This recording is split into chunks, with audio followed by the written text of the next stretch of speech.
तुलसी हार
माझे तुका म्हणे माझे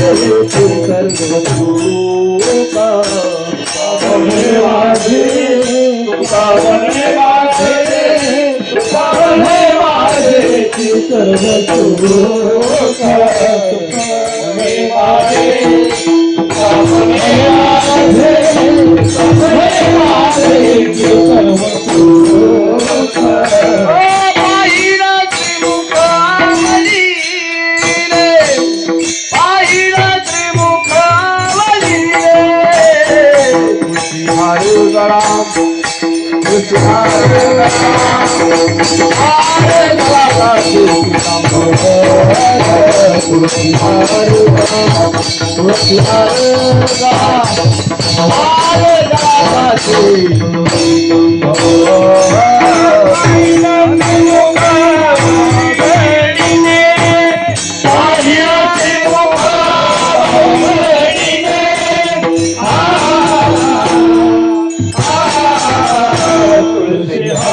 हेलो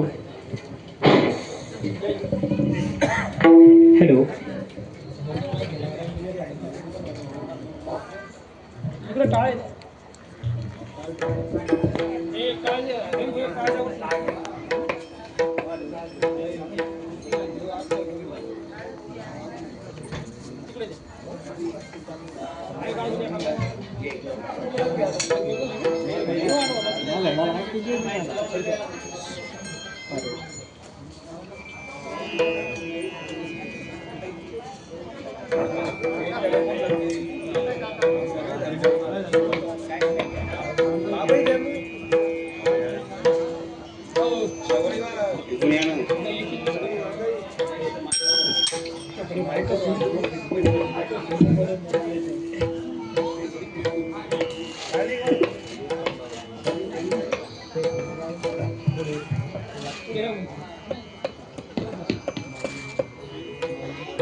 हॅलो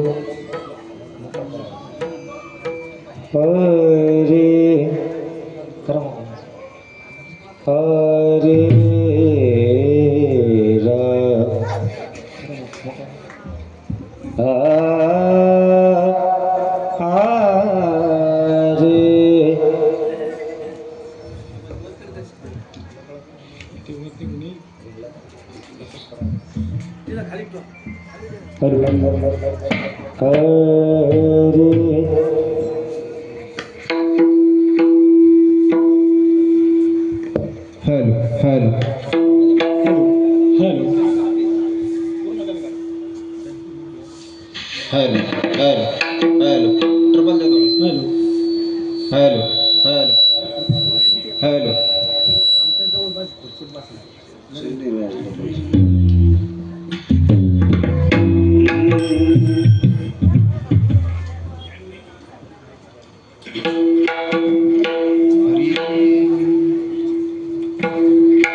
हरे राम कृष्ण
करू हरि कथा नाम घोष करू हरि कथा नाम घोष करू हरि कथा नाम घोष करू हरि कथा सदा सुख समाधान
श्री हरिभक्तपरायण माऊली महाराज आणि Shri हरिभक्तपरायण Ganesh Maharaj.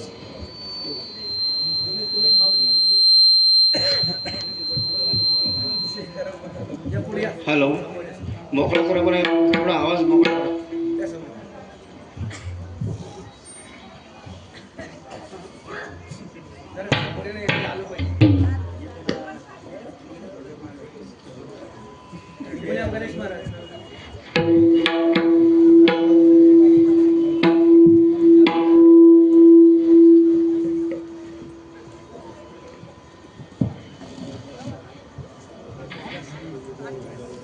Hello,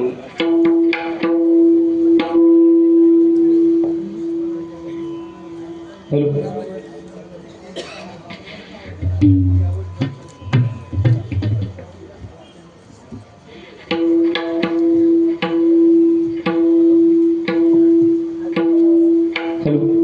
hello, Hari hello, आवाज दिला.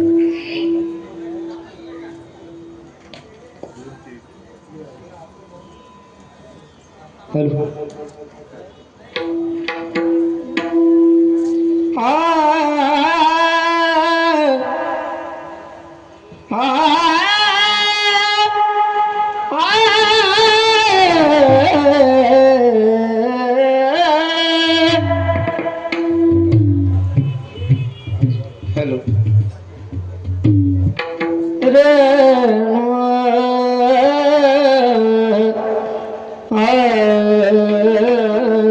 हॅलो, आवाज मोकळा करा. आवाज रिपीट येत नाही. सदा नाम घोष करू हरि कथा, सदा नाम घोष करू हरि कथा, सदा नाम घोष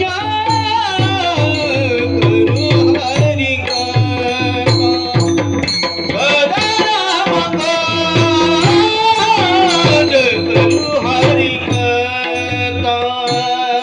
सदा नाम घोष करू हरि कथा, सदा नाम घोष करू हरि कथा,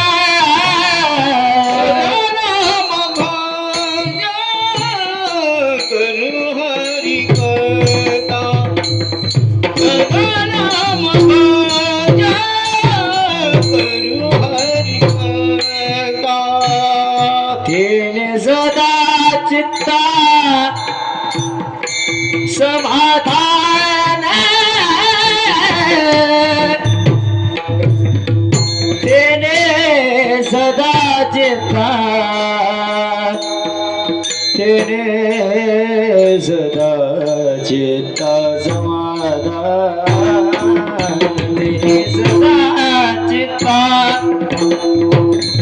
तेने सदा चित्ता तेने सदा चित्ता समाधान समाधान तेने सदा चित्ता समाधान तेने सदा चित्ता समाधान सर्व सुख ज्ञान सर्व अलंकार सर्व सुख ज्ञान सर्व अलंकार तेने सदा चित्ता समाधान सदा चित्ता समाधान तेने सदा चित्ता समाधान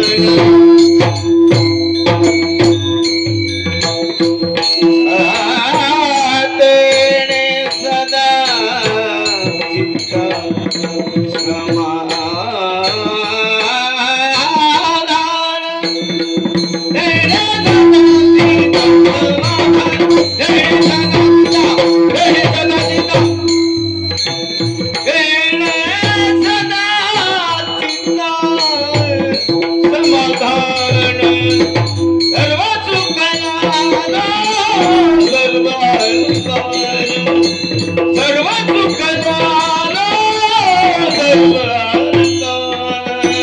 आनंदे निर्भर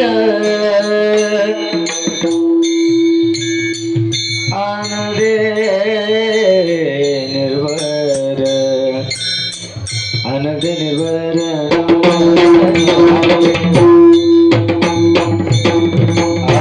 आनंदे आनंदे निर्भर आनंदे आनंदे निर्भर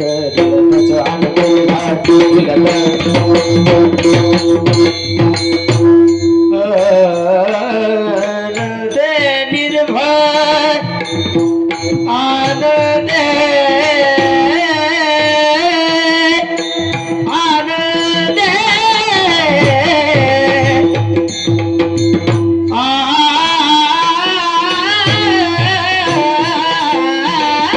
आनंदे आनंदे निर्भर डोलत आनंदे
आनंद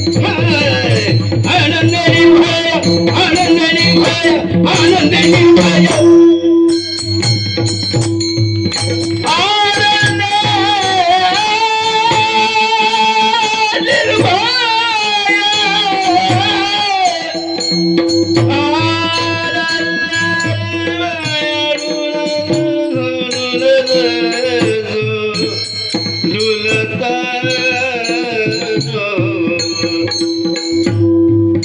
आनंद निर्भर आनंद आनंद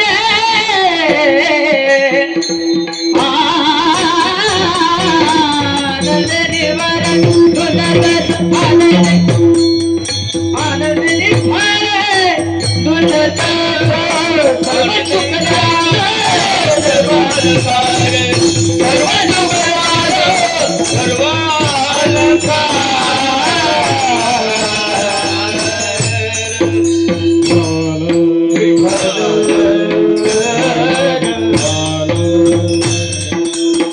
विठ्ठल विठ्ठल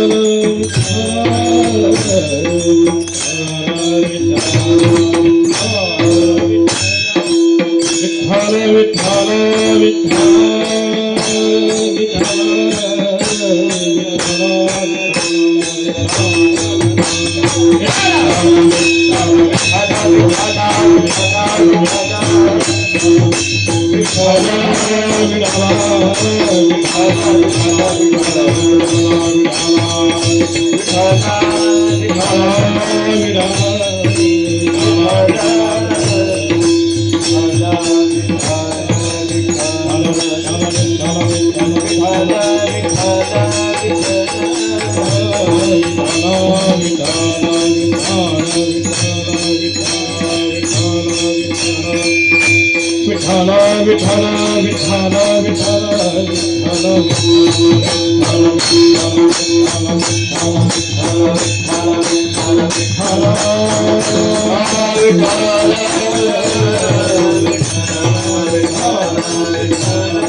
या चला. जोपर्यंत तुम्ही पुढे येणार नाही तोपर्यंत मी कीर्तन पुढे सुरू करणार नाही.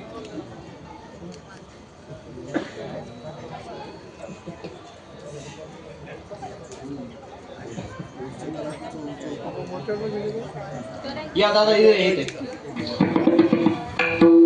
या समोर या समोर.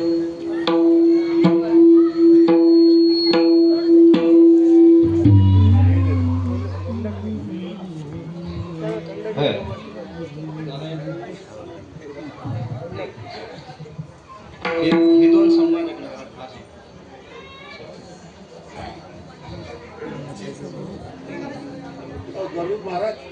Hello hello hello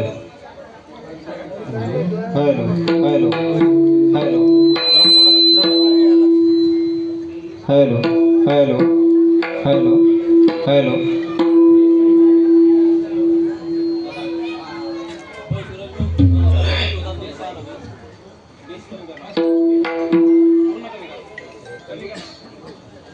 hello hello hello hello. सदा नाम घोष करो हरे कथा तेने सदा चित्त समाधान. सर्व सुकल्यालो सर्व अलंकार आनंदे निर्भर डुलत असो ऐसा कोटे आठवची नाही. असो ऐसा कोटे आठवची नाही देहीच विदेही भोगो दशा. सर्व सुकल्यालो सर्व अलंकार आनंदे निर्भर डुलत असो. तुका म्हणे आम्ही झालो अग्निरूप. लागोने दीपाप पुण्य अंगा. सर्व सुकल्यालो सर्व अलंकार. आनंदे निर्भर डुलत असो. विठ्ठल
महायोग पीठे तटे भीमरत्यां. वरं पुण्डरीकाय दातुं मुनीन्द्रे. समागत्य तिष्ठं तमानन्दकन्दं. परब्रह्मलिङ्गं भजे पाण्डुरङ्गम्. पांडुरंगाकारू प्रथम नमः. पांडुरंगाकारू प्रथम नमः.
पांडुरंगा करू प्रथम नमन दुसरे चरण संताचिया. त्यांच्या कृपादाने कथेचा विस्तारू. बाबाजी सद्गुरुदास तुका. ओम नमो ज्ञानेश्वरा. करुणा करा दयाळा. तुमचा अनुग्रह लादलो. पावन झालो चराचरी. मस्तक हे पायावरी. या वारकरी संताचिया. रायगडी मंदिरी वसे माझा राया. चरणासी अर्पितो अजन्म ही काया. जगदीश्वरासी जोडली ज्याची ख्याती. प्रथम वंदितो तुम्हा शिव छत्रपती. विठ्ठला विठ्ठला विठ्ठला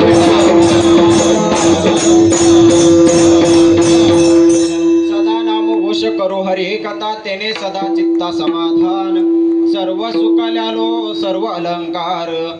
आनंदे निर्भर डुलत असो.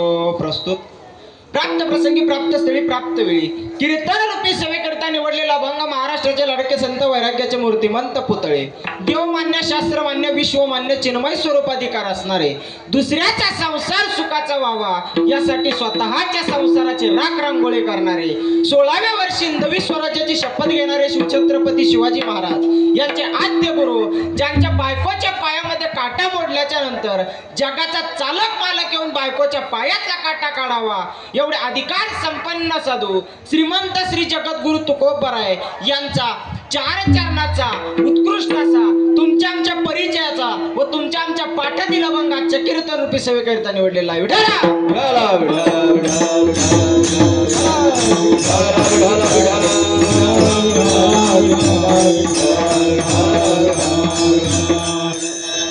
कीर्तनाला सुरुवात करण्यापूर्वी थोडा स्वल्पसा पर्याय द्यायचा म्हणजे तो असा: सालाबादाप्रमाणे चालत असलेला अखंड हरिनाम सप्ताह. या अखंड हरिनाम सप्ताहामध्ये पहिल्या दिवसाची कीर्तन रूपी सेवा माझ्यासारख्या छोट्याशा पामराच्या वाट्याला आली म्हणून मी माझे परम भाग्य समजतो आणि ज्यांच्यामुळे मी आज या नारदाच्या गादीवरती उभा आहे असे असणारे माझे गुरुवर्य श्री हरिभक्त परायण मृदंगाचार्य मृदंग अलंकार मृदंग महामेरू श्री हरिभक्त परायण बळीराम महाराजी गवारी दादा यांच्यामुळे मी आज या नारदाच्या गादीवरती उभा आहे म्हणून त्यांना प्रथमतः या गादीवरून नतभावी नमस्कार करतो.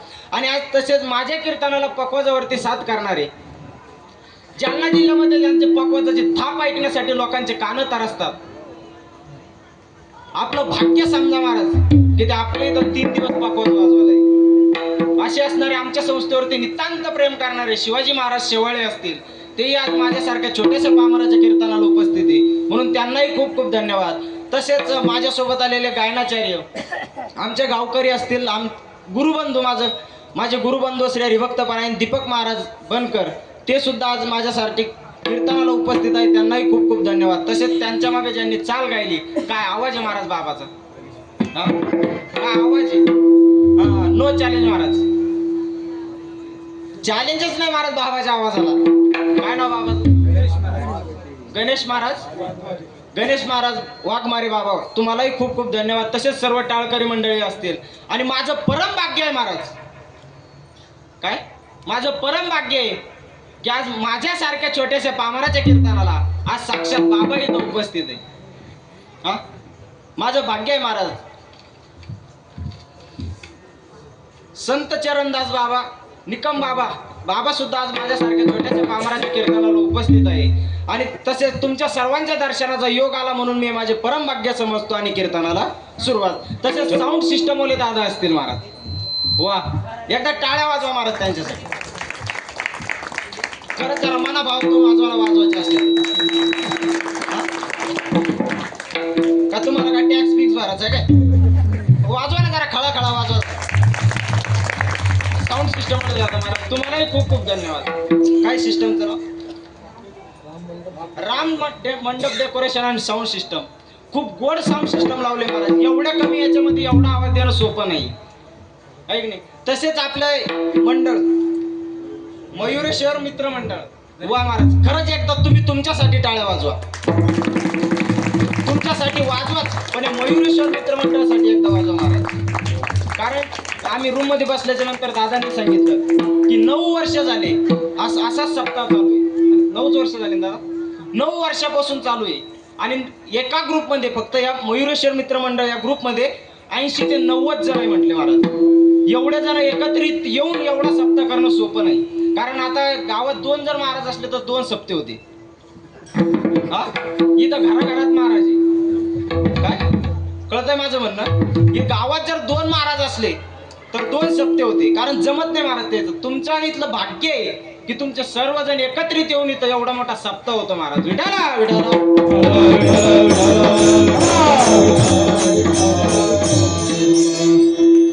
अभंग जगद्गुरु तुकोबरायांचा आहे. आता लक्ष देऊन ऐका, आपल्याकडे फक्त 1च तास उरलाय बरोबर. 1 तासामध्ये आपल्याला कीर्तन करायचंय. त्यामुळे ज्यांच्याकडे फोन असेल त्यांनी फोन सायलेंट करायचे आणि कानाचा समुद्र करून माझं कीर्तन ऐकायचंय. मला काही जास्त म्हणजे मला जास्त काही किचकट सांगता येत, जसं आहे तसं जशी गुरुवर्य बुद्धी देतील तसं मी तुम्हाला सांगण्याचा प्रयत्न करणार. जसं बाबांचा आशीर्वाद असेल, बाबाजी जशी बुद्धी देतील तसं मी तुमच्या पुढे मांडण्याचा प्रयत्न करणार आहे. त्यामुळे कानाचा समुद्र करून तुम्ही एकाग्र होऊन माझ्याकडे लक्ष द्या आणि कीर्तन ऐका. विठाला अभंग जगद्गुरु तुकोबारायांचे अभंगामध्ये जगद्गुरु तुकोबाराय म्हणतात, सदा नाम घोष करू हरी कथा. अखंड भगवंताचं नामस्मरण करायला सांगतात, अखंड भगवंताचं चिंतन करायला सांगतात. पण महाराज लक्ष द्या, सांगतात कोण आणि सांगतात कोणाला याला फार महत्व आहे बरं का. आता या ठिकाणी नामस्मरण करायला कोण सांगतात? जगद्गुरु तुकोबाराय. कोणाला सांगतात? आपल्याला, आहे नाही. त्यामुळे सांगतात कोण आणि सांगतात कोणाला याला फार महत्व आहे. तीन पहिले महाराज तीन गोष्टींचे पहिले हे करू. सांगत असताना पहिली गोष्ट म्हणजे सांगत असताना सांगणाराच अधिकार पाहिजे. काय जगद्गुरु तुकोबारायांचा अधिकार आहे ना. सांगत असताना दुसरी गोष्ट म्हणजे सांगणं हे त्यांनी अनुभवलेलं पाहिजे. आता नामस्मरण केल्याने काय होतं हे जगद्गुरु तुकोबारायांनी अनुभवलंय म्हणून ते आपल्याला सांगतात. तिसरी गोष्ट म्हणजे ती अशी, सांगणं हे आपल्या हिताचं पाहिजे. आता नामस्मरण करा हे सांगणं आपल्या हिताचं आहे का नाही हो? कोण म्हणलं नाही? हिताचं झालं मावशी. हा मग कर सांगा नाही. हा नुसत्या अशा करायला.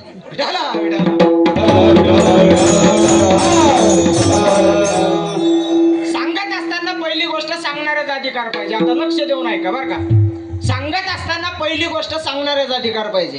बाबा ज्याच्या गळ्यात माळ नाही त्याला भाजण्याच्या चुका काढाव का?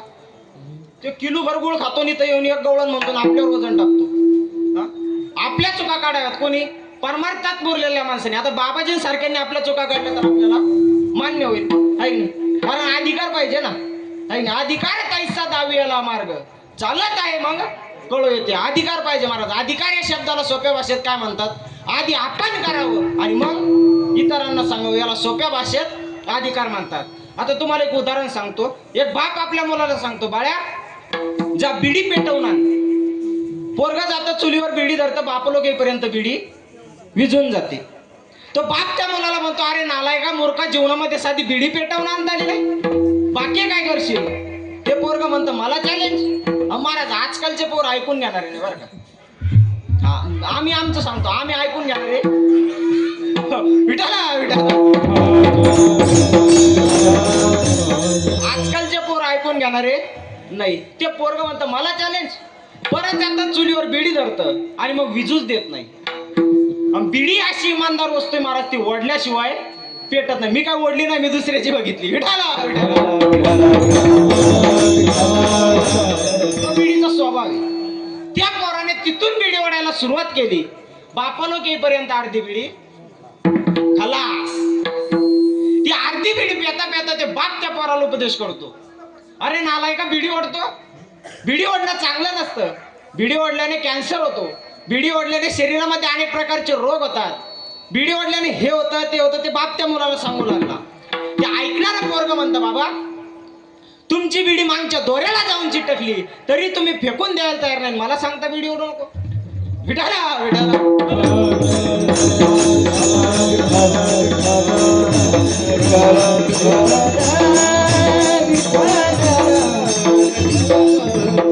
बाबा त्या बापाला जर वाटत असेल की आपल्या पोराने बिडी ओढू नये, काय त्या बापाला जर वाटत असेल की आपल्या पोराने बिडी ओढू नये, तर त्या बापाने आपल्या जीवनातली बिडी नावाची वस्तू बाजूला सारली पाहिजे आणि सिगरेट सुरू केलं पाहिजे. बरोबर? बिडी नावाची वस्तू बाजूला सारली पाहिजे, सिगरेट सुरू केलं पाहिजे, आहे ना?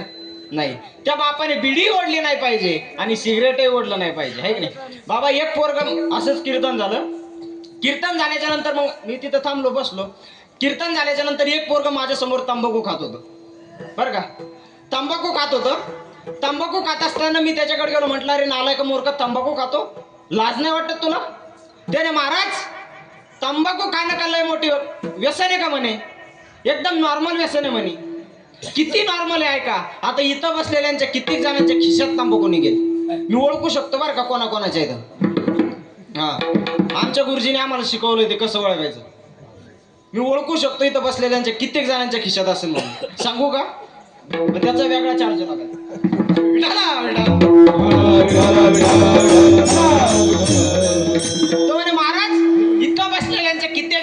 खिशात तंबाखू निघेल, पण इथं बसलेल्या जाऊ द्या, कदाचित एखाद्या वेळेस उभं राहणाऱ्यांच्याही निघेल. खरं की नाही महाराज? तुम्हाला नाही म्हणलं बरं का, फक्त तुम्हाला विचारायला मी एका ठिकाणी असंच हाच दृष्टांत सांगत होतो. मी ते एक महाराज होते उभे, आता मला काय माहिती खाते नाही खाते, आपण सहज बोलून जातो. म्हटलं महाराज खरंय का नाही? आता मला काय माहिती खाते आणि त्यांची बायको लागणार त्यांचं लग्न झालेलं आहे. मी म्हटलं खरंय की नाही महाराज? त्याने हो खरंय खरंय. आता मला काय माहिती ते लग्न झालेलं आहे, ते आले असेल त्यांचे घरचे पण. महाराज कीर्तन झाल्यावर लागले त्यांचे भांडणं. ते तुम्ही गायच्या खाताच कस काय? ते यार मी खात नाही. मग महाराज म्हणले कस काय? तेव्हापासून महाराज मी म्हणलं की पहिला सांगत असतो, तुम्हाला म्हणलो नाही विठाला कशाला मार खायचे धंदे करायचे महाराज, आहे की नाही? हो. त्यामुळे ते पोरग तंबाखू खातो. तर म्हटलं अरे तंबाखू खातो, लाज नाही वाटत? त्याने महाराज इथं बसलेल्यांच्या कित्येक जणांच्या खिशात निघेल, बसलेल्या जाऊ द्या, कदाचित एखाद्या वेळेस उभं राहणाऱ्यांचे निघेल, उभं राहणारेही जाऊ द्या, कदाचित एखाद्या वेळेस सांगणारे कीर्तनकाराच्याही निघेल, माझ्या नाही दुसऱ्या कोणाच्या. विठाला महाराज ते पोरग तंबाखू खात होतं, तेवढ्यात त्याचे मास्तर तिकून आले. मास्तर कळते ना, गुरुजी. तेवढ्यात त्याची गुरुजी तिकून आली. गुरुजी आले बरोबर. म्हणलं अरे गुरुजी आले, त्यांना तरी घाबर. त्याने महाराज तंबाखू खायला आपण आपल्या बापाला पण घाबरत नाही, मग गुरुजी काय काय त्याचा कॉन्फिडन्स? म्हणलं अरे योगायोगाने त्याचा बाप तिकून आला. बाप आल्याबरोबर त्याने तंबाखू जाता असा मागे घेतला. म्हणलं बोलून गेलं, पण थोडी तरी बापाची इज्जत राखली. म्हणलं काय रे, आत्ताच तर बोलला होता ना तंबाखू खायला आपण आपल्या बापाला पण घाबरत नाही, मग काय आतमागे घेतला? चोळला तंबाखू. त्याने महाराज तंबाखू खायला आपण आपल्या बापाला पण घाबरत नाही, आज खरंय उद्या खरंय आणि चंद्र सूर्य आहे तोपर्यंत खरंय, पण ते याच्यातली अर्धी घेतो म्हणून हात मागे घेतला.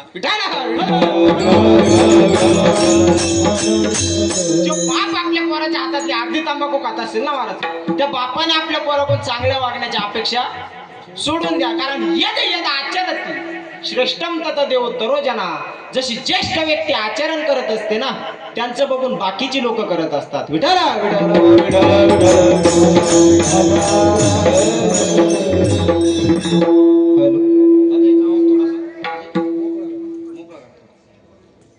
हॅलो हॅलो ट्रबल थोडंसं कमी कर. ते काय गोंगट व्हायला लोकांना कळत नाही.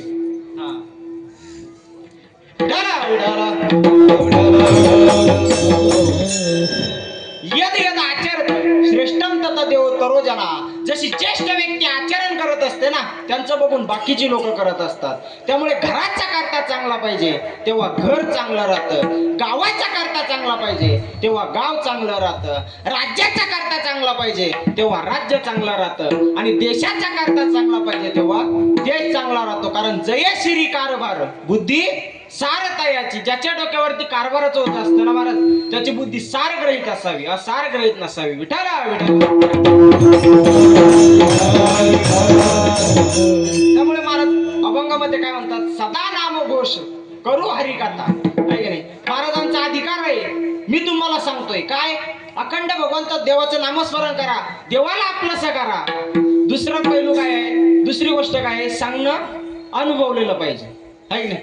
अनुभवलेलं पाहिजे ना महाराज. एका ठिकाणी नामदेव महाराज म्हणतात, नामा म्हणे श्रेष्ठ आणि एक तरी ओवी अनुभवावी का वाचावी हो. वाचन तर कोणी पण नाही, अनुभव आला पाहिजे. एका तरी ओवीचा अनुभव आला पाहिजे महाराज, आहे की नाही? एक जण माझ्याकडे आला, म्हटलं महाराज हे पारायण पारायण पारायण पारायण करायचं तरी किती दिवस? म्हटलं दादा, जोपर्यंत माणूस नारायण होत नाही ना तोपर्यंत पारायण करायचं असतं. विठाला विठाला.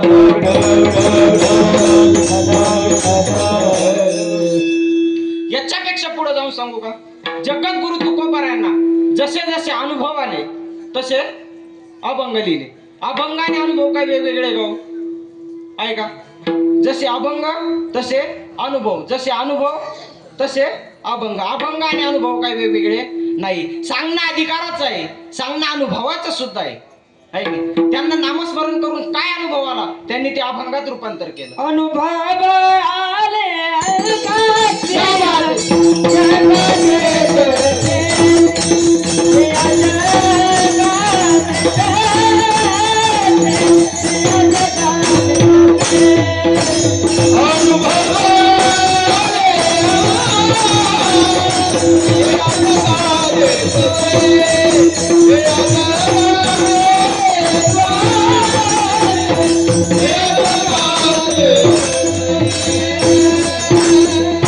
अनुभव आले अंगा ते या जगा देत असे आहे की नाही. जगद्गुरु तुकोबारायांना जसे अनुभव आले तसं त्यांनी अभंगात रूपांतर केलं आणि ते जगाला दिलं, सांगितलं आहे की नाही. सांगणं अधिकारच आहे. अधिकार होता जगद्गुरु तुकोबारायांचा की तुम्ही नामस्मरण करा. सांगणं त्यांनी अनुभवलेलं होतं की नामस्मरण केल्याने होतं काय आहे की नाही. पण महाराज म्हणतात हे दोन्ही असून जमत नाही. सांगणं हिताचं सुद्धा पाहिजे. आता लोक बघा महाराज कुठल्या बी गोष्ट करायची असली की त्याच्या मागे आपलं हित बघतात आहे की नाही. आता इथं बसलेल्यांपैकी मी तुम्हा सर्वांपेक्षा वयाने लहान आहे का नाही. अय माया हो आहे का नाही. मग माना हलवा ना, त्याच्यात काय एवढं कन्फ्युज होण्यासारखं.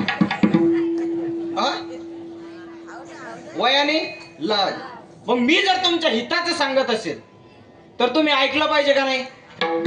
ऐकलं पाहिजे ना. आता इथं बसलेल्या काही काही महाशय म्हणत असेल मी उगाच पांढरा नाही झालो. आता तुला कॅल्शियम कमी पडलंय. खरंच नाही बाबा. पांढरा होण्याचा आणि ज्ञानाचा काही संबंध आहे का. आता पांढरी तर लहान लहान पोरं सुद्धा व्हायला लागली. मग त्यांच्याकडे ज्ञान नाही भरपूर आहे का. वयाच्या प्रबोधे विचार ज्या नाही समान होतो दे बालकाच्या. वयाला शोभेल असे विचार जर माणसाचे नसले तर लोक त्याला बालिश किंवा पोरकट मानतात आहे की नाही. त्यामुळे वयाला शोभेल असे विचार माणसाचे पाहिजे महाराज. आणि तुम्ही जर वयाचा आणि ज्ञानाचा जर संबंध लावत असाल तर आजपासून ज्ञानेश्वरी हा ग्रंथ वाचणं बंद करा. कारण ज्ञानोबारायांनी ज्ञानेश्वरी कितव्या वर्षी सांगितली होती हो.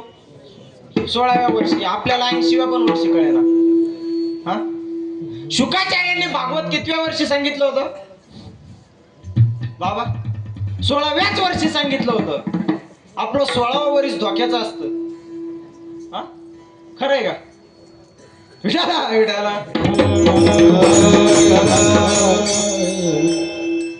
संभाजी महाराजांनी एक ग्रंथ लिहिलाय बुधभूषण नावाचा. संस्कृत मधला ग्रंथ आहे तो. संभाजी महाराजांनी 14व्या वर्षी लिहिलाय. कितव्या. 14व्या वर्षी. आपलं सगळ्या क्रांत्या जर लहान वयात होत असेल तर वयाचा आणि ज्ञानाचा संबंध नसतो. विठाला विठाला. एकदा मोठ्या समुद्राने छोट्या वड्याला प्रश्न केला. काय ओढा कळतो का. तेवढं राजा ओढा. जोरात तर बोला. जेवढ्या जोरात नवऱ्याला बोलतो तेवढ्या जोरात. त्या म्हणत असेल महाराज त्याचा आवाज त्या एका मिनिटात कापते पण इथं कसं बोलू. धाडस करून बोल मा विठाला विठाला. ओढा माहितीये का ओढा. हा माहितीये का. हा एकदा त्या मोठ्या समुद्राने छोट्या वड्याला प्रश्न केला की अरे वड्या तू माझ्या एवढा मोठा कधी होणार आहेस. काय तू माझ्या एवढा मोठा कधी होणार आहेस. तुला माझ्या एवढं मोठं होण्याकरिता किती वेळ लागेल. त्यावेळेस तो ओढा म्हणतो अहो समुद्र दादा मला तुमच्या एवढं मोठं होण्याकरिता खूप वेळ लागलो हो. पण मला तुमच्या एवढं मोठं होण्याची अजिबात इच्छा नाहीये. त्यावेळेस तो समुद्र म्हणतो अरे तुला माझ्या एवढं मोठं होण्याची काय इच्छा नाहीये. का तुला माझं एवढं मोठं व्हायचं नाही. त्यावेळेस ते समुद्र ओढ्याने खूप सुंदर उत्तर दिलं बाबा. तुम्ही सगळं कीर्तन विसरल्या तरी चालेल पण एवढं उत्तर मात्र घरी घेऊन जा. त्या ओढ्याने त्या समुद्राला उत्तर दिलं की समुद्र दादा तुमच्या एवढं मोठं होऊन खारट झाल्यापेक्षा लहान राहून गोड राहिलेलं बरं. काही काही माणसं मोठी होतात पण खारट होतात. तुम्ही जाणता व्हा पण जाणतं होऊन नेमतं होण्याची गरज आहे मला. थोरांना जर वाटत असेल की पोर थोर व्हावं यासाठी थोरांनी सुद्धा पोरं व्हायला पाहिजे. तेव्हाच पोरं कुठं तरी थोर होतील महाराज. विठाला विठाला. मी जर तुमच्या हिताचं सांगत असेल तर तुम्ही ऐकलं पाहिजे. कदाचित एखाद्या वेळेस मुलगा जर बापाला सांगत असेल आणि ते जर बापाच्या हिताचं असेल तर ते बापाने ऐकलं पाहिजे. का हितात ते करावे देवाचे चिंतन करून शुद्ध भावे. वा विठाला विठाला. हितात ते करावे देवाचे चिंतन करून या मना शुद्ध भावे. मुलगा जर बापाला सांगत असेल आणि बापाच्या जर हिताचं असेल तर ते बापाने ऐकलं पाहिजे. कदाचित एखाद्या वेळेस बायको जर नवऱ्याला सांगत असेल महाराज तुमचं नाव काय. सूरज महाराज तुमचं लग्न झालं नाही झालं का. विठाला विठाला. बरं सूरज महाराज कदाचित एखाद्या वेळेस आता इथं कदाचित हा शब्द वापरणं चुकीची गोष्ट आहे बरं का. कदाचित हा शब्द वापरणं चुकीची गोष्ट आहे. कारण बायको नवऱ्याला सांगत असेल असं नाहीच. ती सांगते तुमचं झालं नाही मग तुम्हाला माहित कसं काय विठाला विठाला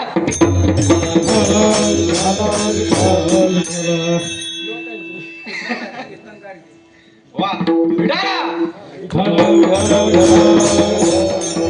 कदाचित सांगत असेल असं नाही महाराज ती सांगतेच कधी संध्याकाळच्या टायमाला दोघांची जेवण झाली दोघं एका रूम मध्ये बसले किती बायको त्या नवऱ्याला सांगते अहो तुमच्या मोठ्या भावाकडे बघा त्याची कपड्याची इस्त्री सुद्धा मोडत नाही आणि तुम्ही बघा कधी मर मर मर मर त्या शेतातच मेलेले असते किती काम करून मेले म्हणजे आपल्याला काही एखादा एकर शिल्लक येणार नाही हा कितीही काम करून मेले म्हणजे एखादा एकर काही शिल्लक देणार नाही माझं आयुष्य गेलं सांगू सांगू काय माझं आयुष्य गेलं सांगू सांगू पण या लेकरा बाळांकडे बघा आणि मी म्हणत नाही ती विठाला विठाला व्हायला निघा बर का बाबा अशी जर ती बायको जर त्या नवऱ्याला सांगत असेल तर वल्ल्या फोकाला हल्ली पाहिजे मला अजिबात ताप लागत नाही विठाला पण ती बायको जर त्या नवऱ्याला सांगत असेल हो तुम्ही दारू पिता या दारूमुळे तुमच्या शरीराचा नाश झालाय या दारूमुळे आपला संसार रस्त्यावरती आलाय या दारूमुळे लेकरं बाळ रस्त्यावरती आले या दारूमुळे पाहुण्या रावळ्यामध्ये तुम्हाला इज्जत राहिली नाही या दारूमुळे तो आपल्याला खायला काय राहिलं नाही माझं म्हणणं आहे का दारू पिणं सोडून द्या कारण महाराज कुठली मुलगी असू द्या किंवा कसली मुलगी असू द्या ती आपल्या बापासाठी राजकुमारी असते आहे की नाही तर हाताच्या पोडासारखा तो बाप त्या मुलीला जपत असतो 18 वर्ष होईपर्यंत तो बाप त्या मुलीला जपत असतो 10 लाख नाही 15 लाख रुपये जरी खर्च आला तरी तो बाप करायला तयार असतो तिच्या लग्नासाठी एखाद्या वेळेस लागलं तर बाप जाते ती 1 एकर जमीन विकतो पण मुलीचं लग्न थाटात करतो आहे की नाही गावातलं लग्न झाल्याच्या नंतर गावातल्या लोकांनी जर विचारलं अहो तुमच्या मुलीच्या लग्नाला 10 लाख रुपये खर्च आला तुम्हाला टेन्शन आलं नाही का त्या बापाचे उद्गार असतात अरे 10 लाख नाही 15 लाख रुपये खर्च येऊ दे मी करायला तयार होतो पण माझ्या काळजाचा तुकडा तिकडे सुखरूप गेलाय बस एवढंच पाहिजे मला हे ते बापाचे उद्गार असतात महाराज आहे की नाही आणि तुम्ही असं दारू पिऊन रात्री बेरात्री येऊन पडून राहता काय अपेक्षा करणार आहे महाराज ती मुलगी तुमच्याकडून हा त्यामुळे महाराज माझी दारुड्यांना एक विनंती मी दारू पिऊ नका या मताचा महाराज नाही बरं का दारू पिऊ नका म्हणणार या मताचा महाराज नाही बरं का कारण जे पितात ते त्याच्या पैशाचे पितात ते काही मला म्हणत नाही की आम्हाला 100 द्या ऐक नाही बाबा माझी दारू पिणाऱ्यांना एक विनंती तुम्हाला दारू पिण्याची हौसच आहे ना मग तुम्ही बिंदास सांड राहा सांड कळतो की तुमच्या इकडे काय म्हणतात सांड होळू कठाळ्या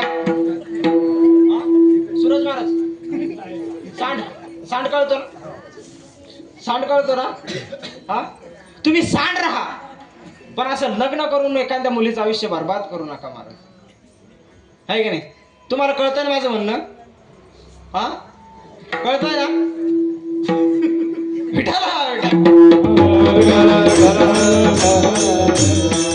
तुम्ही सांड राहा पण एखाद्या मुलीचं आयुष्य बरबाद करू नका महाराज आहे की नाही बरं मला एक सांगा पिणाऱ्यांना सुद्धा मुली असतात ना मग ते का दारू उडायला देत नाही त्याला चांगला पाहिजे संस्कारी पाहिजे आहे की नाही पैसा कमावणारा पाहिजे मग हा विचार करा ना आपण पण कोणाची तरी जावई आहोत ती बायको जर त्या नवऱ्याला सांगत असेल की दारू पिणं बंद करा हे जर त्या नवऱ्याच्या हिताचं असेल तर त्या नवऱ्याने ऐकलं पाहिजे जगद्गुरु तुकोबाराय आपल्याला आपल्या हिताचं सांगतात हित ते करावे देवाचे चिंतन करो नियमन शुद्ध भावे करुणिया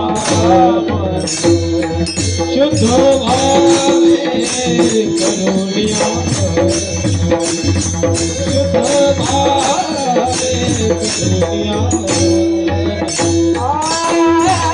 गीत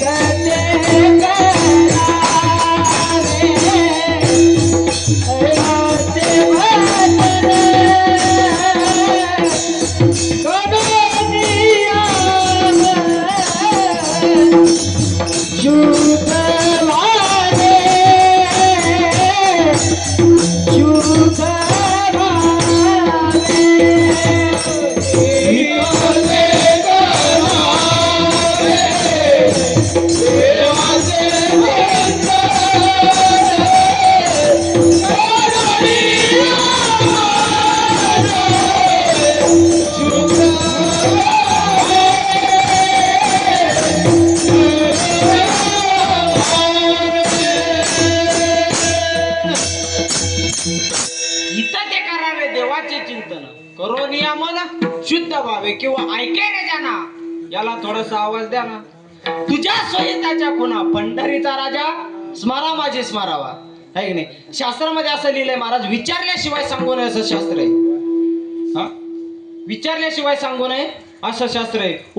महापुष्टम कश्यती प्रियात, विचारल्याशिवाय सांगू नये. उपदेशोही मूर्खानाम प्रकृपायेन शांतये पयपानम भुजंगनाम कैवलम विषय वर्धनम. विचारल्याशिवाय सांगू नये असं शास्त्र आहे महाराज. क्रोधीय विश्वासी त्याची बोध कायचा व्यर्थ आपुले वाचा शिनवू नये. क्रोधी माणूस असेल सांगायचं नाही, अविश्वासी असेल सांगायचं नाही, मूर्ख माणसाला तर डोकंच लावायचं नाही, अजिबात लावायचं नाही. माझं मूर्खाला अजिबात डोकं लावायचं नाही.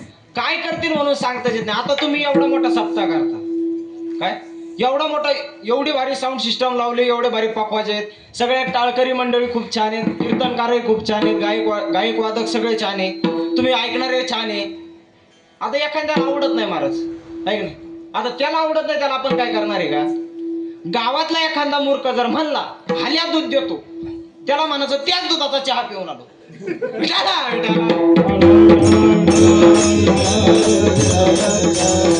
मूर्ख माणसाला डोकं लावून आपली एनर्जी वाया घालवायची नाही मला. त्यामुळे मूर्ख माणसाला डोकं लावायचं नाही. मूर्ख माणसं काय करतील म्हणून सांगताच येत नाही. एक मूर्ख माणूस रेल्वेनं प्रवास करत होता बरं का सूरज महाराज. एक मूर्ख माणूस रेल्वेनं प्रवास करत होता आणि रेल्वेनं प्रवास करत असताना त्याला लागला जुलाब. जुलाब कळतो ना? हा, त्याला लागला जुलाब. जुलाब लागला. जुलाब लागल्यामुळे आणि त्याला रिझर्वेशनचं 3रं सीट मिळालं. 3 सीट असतात ना रेल्वेत, 1, 2 आणि 3, तर त्याला 3रं सीट मिळालं. त्यामुळे ते सारखं वर चढायचं, खाली उतरायचं, बाथरूमकडे जायचं, वर चढायचं, खाली उतरायचं, बाथरूमकडे जायचं, वर चढायचं, खाली उतरायचं, बाथरूमकडे जायचं, वर चढायचं, खाली उतरायचं, बाथरूमकडे जायचं, वर चढायचं, खाली उतरायचं. चालत्या 4 वाजता वर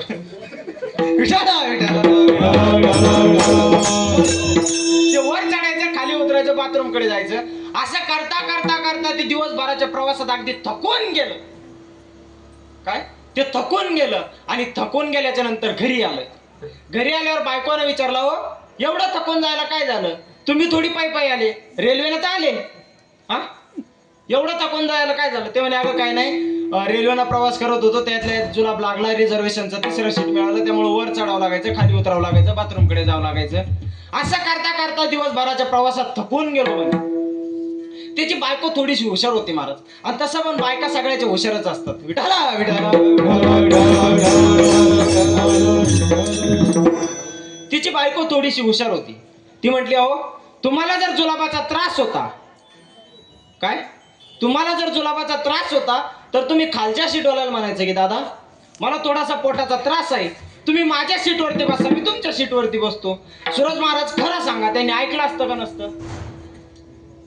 ऐकलं असतं का नसतं? पण हा मूर्ख काय म्हणतो बघा, हा म्हणतो अगं खालच्या सीटवरती कोणी बसेलच नव्हतं, विचार.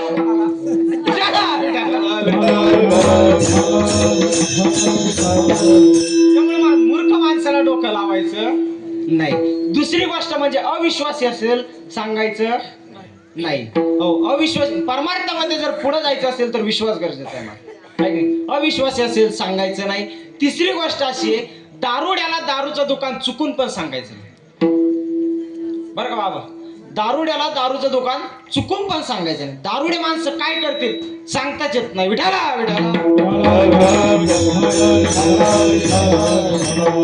एक आठवलं म्हणून सांगतो, मला एकदा खोकला लागला बरं का, अजून पण येतो डांग्या खोकला. जास्त जर कीर्तनात गुळ खाल्ला की दुसऱ्या दिवशी तो खोकला येणार. डांग्या खोकला म्हणजे जुन्या लोकांना माहिती कस काय असतो. हा, ते खोकलायला लागलं की असं वाटतं आता पोटातले आतडे बाहेर येते काय, एवढा भयान तो खोकला. मी सगळीकडे दवाखान्यात गेलो महाराज, जालन्यात केला, तिकडं संभाजीनगरला केला, पुण्याला केला, पण तो खोकला काही राहीना. मग आखरी शेवटी वैतागून मी का म्हटलं आता एखाद्या असंच जुन्या म्हाताऱ्याला विचारू, आयुर्वेदिक ना काही होतं का बघू. म्हणून मी एका बाबाला सहज विचारलं, असे बाबा होते. म्हटलं बाबा खूप खोकला लागलाय, काहीतरी औषध सांगा ना. आता मला काय माहितीये 90 प्लेअर आहे.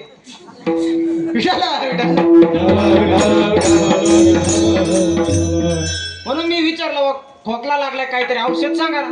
त्याने महाराज घेशील का? म्हटलं हा, खोकला जात असेल तर मी काही घ्यायला तयार आहे. त्याने खरं घेशील का? म्हणलं खोकला जर जात असेल तर मी घेतो. त्याने जास्त नाही, फक्त 2 झाकण घे. म्हटलं 2 झाकणात खोकला जाईल? विठाला विठाला म्हणलं दोन झाकणार खोकला दे ते म्हणे महाराज मग 12 एकर जमीन गेला तो खोकला काय विठाला विठाला त्यामुळे मला दारुड्या माणसाला चुकून पण दारूचं दुकान सांगायचं नाही हो त्यामुळे महाराज आणि चौथी गोष्ट म्हणजे जी अशी एखादा आंधळा माणूस रस्त्याने चाललाय काय एखादा आंधळा माणूस रस्त्याने चाललाय पुढे खड्डा आहे तो त्या खड्ड्यात पडणार आहे हे आपण आपल्या दिसणाऱ्या डोळ्यांनी बघतोय काय आपण आपल्या दिसणाऱ्या डोळ्यांनी बघतोय की आता हा खड्ड्यात पडणार आहे आपण हळूच मागून जाऊन त्याला त्या खड्ड्यात लोटून देणं आपलं काय आहे अंधा कुपी पडता मग देखणे लावावे सतपता तेव्हा ज्ञानांग दुखी बुडता मग उद्धाराया तत्वता एखादा आंधळा माणूस रस्त्याने चाललाय त्याला नीट रस्त्याला लावून आपलं काय आहे काम आहे तसं जगद्गुरु तुकोबारायांना माहिती होतं की हे जग जे आहे हे आंधळ आहे बुडते हे जान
तसं जगद्गुरु तुकोबारायांना माहिती होतं की या जगातली जी लोक आहेत ना ते आंधळी आहेत यांना आपण जर सांगितलं की नामस्मरण करा त्या देवाला भजा त्या देवाला आपलंसं करा तर हे लोक नुसतं नामस्मरण करा म्हटलं सांगितल्याच्या नंतर हे लोक नामस्मरण करणार नाही यांना काही ना काहीतरी त्याच्या मागे सांगावं लागेल की बाबा नो तुम्ही नामस्मरण करा नामस्मरण केल्याच्या नंतर तुमचा हा फायदा आहे तेव्हाच लोक नामस्मरण करतील महाराज त्या अभंगाच्या तेने सदा चित्ता समाधान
कीर्तनाला गेलो आणि तिथं सगळे टाळकरी. आता तुम्ही तरी बरे बरे म्हणजे तुम्ही लगे लय बरे बरे म्हणजे लय बरे म्हणण्यापेक्षा तुम्ही चांगले म्हणजे मला जसे पाहिजे तसे आहे नाही. मी उगाच कोणाला नाव ठेवत नाही. मी एका ठिकाणी कीर्तनाला गेलो आणि मग कीर्तनामध्ये मी तिथं प्रमाण दिलं, नामा म्हणे करी जरी लिंब लोणं. ते माणसं म्हातारं काय म्हणतो माहितीये का, नामा म्हणे करी लिंबाचं लोणचं. हा? एका ठिकाणी म्हणलं मोगारा फुलाला मोगारा फुलाला, माणसं म्हणतं मोकारा फुलाला मोकारा. त्यामुळे महाराज असे काय पाहिजे की जे आपल्याला कळत. हा मग तुम्ही तसे आहे नाही. नाहीतर काही काही ठिकाणी लय भेटते महाराज. विठाला विठाला विठाला विठाला आपलेच जातं आपलेच ओढ.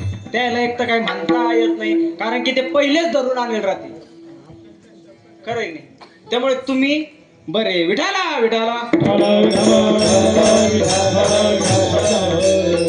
सदा नाम घोष करू हरिकथा तेने सदा चित्ता समाधान सर्व सुखल्यानो सर्व अलंकार आनंदे निर्भर तुलत असो. जगद्गुरु तुकोबारा म्हटलं तुम्ही जर भगवंताचं नामस्मरण नाही केलं तर या नरदेहात येऊन तुमचा काही फायदा नाही. हा नरदेह वाया जाईल. म्हणून जगद्गुरु तुकोबाराने तुम्हा मला सांगितलंय काय, सांगतो तुम्हासी भजारे विठ्ठला नाही तरी गेला जन्म वाया,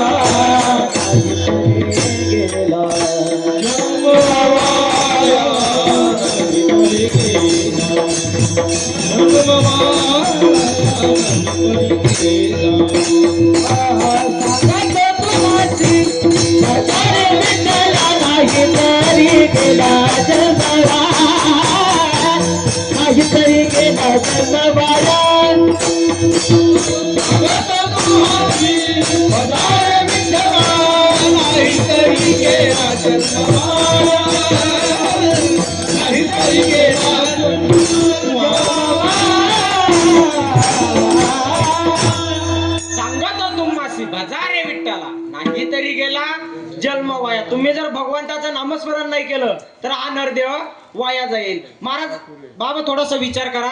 या चरणामध्ये जगद्गुरु तुकोबारा काय म्हणतात, सांगतो तुम्हासी काय भजारे विठ्ठला आहे की नाही. तुम्ही जर विठ्ठलाला भजलं देवाला आपलंसं केलं तर देव हा तेने विना जीवा सुख नव्हे. देव जर आपलासा केला तर सगळं सुख आपल्याला मिळणार आहे. जगद्गुरु तुकोबारा काय म्हणतात, सांगतो तुम्हासी. जगद्गुरु तुकोबारांनी असं म्हणायला पाहिजे होतं, सांगतो महाराज लोकायसी भजारे विठ्ठला. कारण यायला गरज नाही ना, आहे का गरज. हा काय बचत गट तुमचा लाडका बहिणी झापता पाळणा नाही का. मग जरा असं मोकळा बोला ना तुम्ही. तुमच्यावर काय टेन्शन आहे का. हा का काही नवरे बिवरे दारू बिरू पेते तुमचे. तसं काही असेल तर सांगा बाबा. विठाला विठाला मोकळा बोला महाराज. आपल्याला मोकळे बोलणारे माणसं आवड आहे की नाही तर उगाच मी सांगायचं कोण हा ते हा हा काय ठोकायचं विठाला विठाला.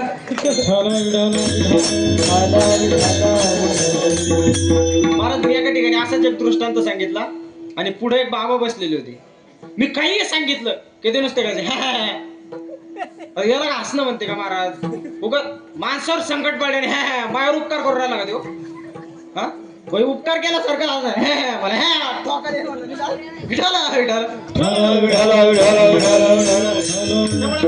कीर्तनात बसलं की माणसाला फ्रेश बसलं पाहिजे.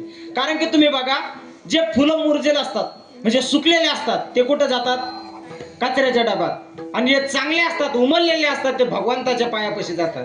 मग तुम्ही विचार करा तुम्हाला कचऱ्याच्या डब्यात जायचंय का भगवंताच्या पायापाशी जायचंय, कुठं जायचं.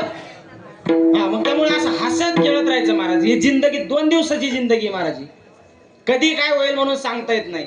त्यामुळे आहे तोपर्यंत आनंद जीवन या आनंदाचा या जीवनाचा आनंद घ्यायचा महाराज. विठाला विठाला जगद्गुरु तुकोबारा काय म्हटले, सांगतो तुम्हासी भजारे विठ्ठला. बरं आता तुम्ही सांगा जगद्गुरु तुकोबारांनी सांगतो या शब्दाने सुरुवात केली आहे. सांगतो तुम्हासी आपलं वारकरी संप्रदाय जगाच्या पाठीवर एकमेव असा संप्रदाय महाराज की ते कुठल्या जातीचा, कुठल्या पातीचा, कुठल्या धर्माचा, कुठल्या कुळाचा कसल्याच प्रकारे मान दिला जात नाही. सगळ्यांना इथे अधिकार आहे. सगळ्यांच येथे आहे अधिकार. कलियुगी उद्धार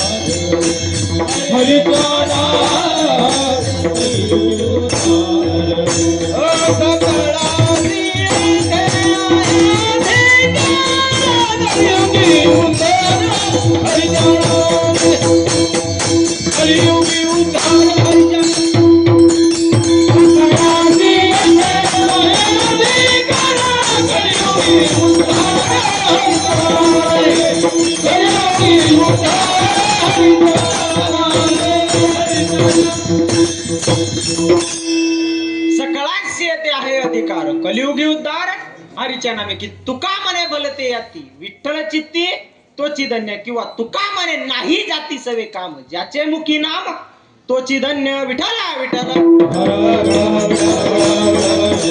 याच्यासाठी तुम्हाला एक उदाहरण सांगतो. तुम्ही पंढरपूरला गेले का हो कधी?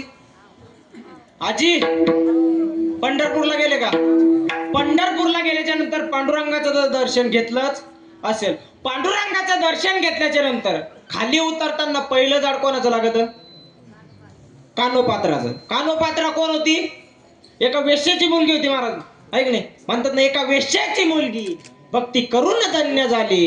कानोपात्राला देवाने मंदिरात जागा दिली. भक्ती पाहून भक्ताला आला भेटाया श्रीहरी धनी मलाही दाखवाना विठुरायाची पंढरी. ऐक नाही मग विचार करा, ते कानोपात्र एका वेश्याची मुलगी असून सुद्धा तिला देव मिळाला. मग आपण तिच्यापेक्षा तर बरेच आहोत ना. मग आपण जर नामस्मरण केलं, त्या देवाला जर भजलं, तर देव आपल्याला प्रसन्न होणार नाही का? प्रसन्न तर या कलियुग आहे महाराज. या कलियुगामध्ये देव कोणालाच प्रसन्न होणार नाही. पण प्रसन्न न होता जे सुख जगद्गुरु तुकोबारांनी भोगलंय ते सुख आपल्याला तरी मिळत. नामस्मरण करण्यामध्ये काय ताकद आहे हे फक्त जे नामस्मरण करतो ना त्यालाच विचारा महाराज. ऐक नाही विठाला विठाला. शबरी भिल्ल कानोपात्रा वेश्याची मुलगी होती महाराज. शबरी भिल्ल समाजाची होती. यातायाती धर्म नाही विष्णुदासा निर्णय हा ऐसा वेदशास्त्री, किंवा याती कुळ माझे गेले हरपुनी श्रीरंगा वाचून.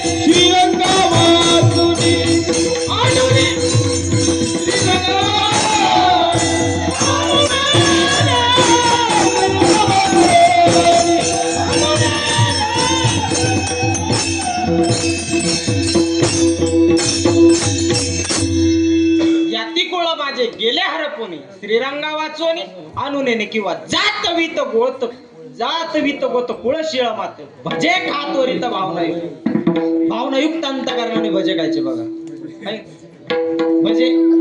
भजे खातोरित महाराज. काही काही गोष्टी आपण दररोज बोलतो, रोज त्या शब्दाचा उच्चार करतो, पण त्याचा अर्थ आपल्याला कळत नाही. आता आमच्या गावामध्ये महिला मंडळींचा दररोज हरिपाठ असतो बरं का बाबा, सत्य घटना आहे. तुमच्या इकडे आहे की नाही महिला मंडळींचा ग्रुप आहे की नाही, महिला भजनी मंडळ? आमच्या गावात पहिले सगळ्यात सुरुवातीला एक भजनी मंडळ, महिलांचं भजनी मंडळ तयार झालं मला बरं का. म्हणजे एक पाटलीनबाई होत्या, बनकर पाटलीनबाई यांच्या भावकीतल्या.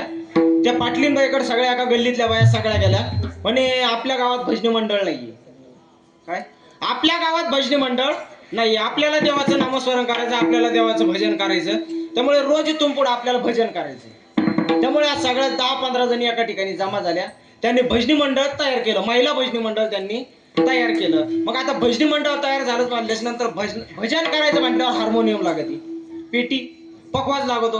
ते म्हटल्या पकवाज तर आपल्याला कोणाला वाजवता येत नाही, पण आपण भाता ओढून स्वर तरी शिकू शकतो, लावू शकतो, आहे की नाही? त्यामुळे त्या सगळ्या म्हणलं मग हार्मोनियम आणायचं 10-15 हजार रुपये त्याला खर्च येणार. मग एवढा खर्च कोण करणार? म्हणून मग त्या सगळ्या सरपंचाकडे गेला.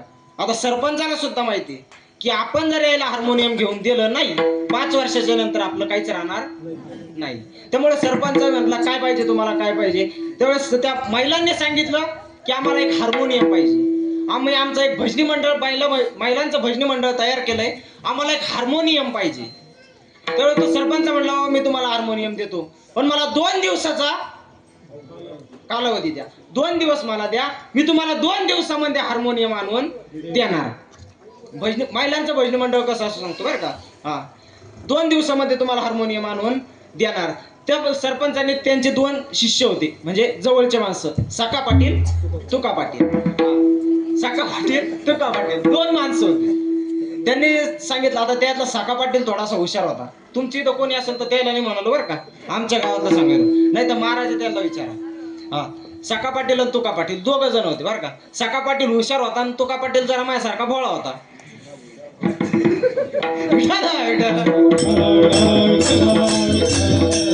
सखा पाटील थोडासा हुशार होता, तुका पाटील माझ्यासारखा भोळा होता. मग सखा पाटलाला सांगितलं, सरपंचांनी दोघायला सांगितलं की बाबा तुम्ही काही करा, हे पैसे घ्या आणि एक हार्मोनियम आणा.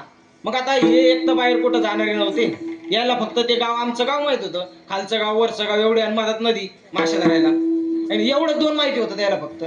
पण ते कुठं पैसे अंगठ्यावर निघते आणि ते एक तर सही बी नव्हती.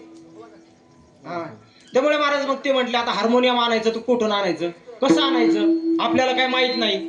म्हणून मग सखा पाटील म्हणे, सखा पाटील तुका पाटलाला म्हणतो, होय तुकारामजी, या बाया खरंच भजन करतील का बरं? त्याला विश्वास नाही ना, या बाया खरंच भजन करतील का बरं? आता ते तुकाराम तुका पाटील जरा माझ्यासारखा होता बरं. त्याने खरं बाबा आता काय, त्यांनी मनावर घेतलं म्हणल्याच नंतर करणार तर हायच. त्याने मला नाही वाटत बाबा करण म्हणून, अजिबात नाही करणार. त्याने मग काय करायचं म्हणे, आता ते सखा पाटील म्हणतो आता 10-15 हजार रुपये उगाच घालवण्यापेक्षा आपण काय करू, यांची पहिले परीक्षा घेऊ. पहिले यांची परीक्षा घेऊ. मग परीक्षा घ्यायची, नेमकी घ्यायची कशी? मग सखा पाटलानं काय केलं, एका कुंभाराकडे गेला, मोठा गाडगा बनवून आणला. गाडगा बनवून आणला आणि शेतामध्ये लिंबाच्या झाडावर आग्यामोळ बसेल होतं. आग्यामोळ कळत ना, आग्यामोळ. हा, आग्यामोळ बसेल होतं. त्याने ती फांटी तोडली आणि त्या गाडग्यात सगळ्या माश्या त्या गाडग्यात भरल्या. वरून मस्त कापड बांधलं आणि ते घरी आणलं. 2 दिवसाच्या नंतर सगळ्या बाया तिथं आल्या, पाटलीन बाईला घेऊन तिथं आल्याच्या नंतर त्या म्हणे आणलं का हार्मोनियम आणलं का? आता एवढ्या खुश झाले की आपलं भजन सुरू होणार, आपल्याला देवाचं नामस्मरण करायला मिळणार, म्हणून सगळ्या बाया उत्साहाने तिथं आल्या. मग ते म्हणे सरपंचाला म्हणे, सरपंच तुम्हाला 2 दिवसाचा टाइम द्याल तर 2 दिवस झाले, आम्हाला हार्मोनियम द्या. म्हणून सरपंच म्हटले मी हार्मोनियम आणलंय. मग ते सखा पाटलाला तुका पाटलाला हार्मोनियम घेऊन पुढं बोलवते, ते गाडगं घेऊन ते पुढं आले. मग त्या बाया नुसते त्या हार्मोनियम कडे बघायला लागले, त्या गाडग्याकडे. त्या म्हणे एवढ्या पेट्या पाहिल्या पण अशी पेटी नाही पाहिली. नेमका याचा भाता कुठे, काय याचा भाता कुठे? सखा पाटील म्हणतो तुम्हाला पाहिजे काय, फक्त स्वर. काय पाहिजे? स्वर. मग ते मग याला भाताच नाही तर स्वर लागणार कुठून? तुम्हाला ऐकायचंय का? सखा पाटलांवरून असा फाटकन हात आणला, लगेच त्याच्यातून बाया लगेच खुश झाल्या, बाई हार्मोनियम आणलं बरं, हार्मोनियम आणलं, पुढच्या वर्षी सरपंच ह्योच आणायचा. लगे अख्ख्या गावात चर्चा बाया त्या महिलाला भजनी मंडळाला हार्मोनियम दिलं. अख्ख्या गावात चर्चा, लगे पुढच्या वर्षीचा सरपंच फिक्स. मग त्या बाया सगळ्या त्या दुसऱ्या, मग त्या दिवशी टाइम झाला, बाया म्हणे आजचे दिवस भजन कॅन्सल. आज हार्मोनियम आणलं, हार्मोनियम घरी नेलं, पूजापाती केली, हार्मोनियम एका साईडला ठेवून दिलं, पाटलीनबाईच्या घरी ठेवलं. पाटलीनबाईचा वाडा होता मोठा बरं का. पाटलीनबाईच्या घरी हार्मोनियम ठेवून दिलं. मग दुसऱ्या दिवशी संध्याकाळी शेतातून आल्या, जेवण बिवून भाकरी वगैरे केल्या, जेवण बिवून केल्या. मग सगळ्या बाया याला भजनाला आल्या. त्यात एक ठोकू अक्का होती. ठोकू अक्का सगळ्यात हुशार ठोकू अक्का राहती वाडा. कुठं पहा तुम्ही, ठोकू अक्का सगळ्यात हुशार राहणार.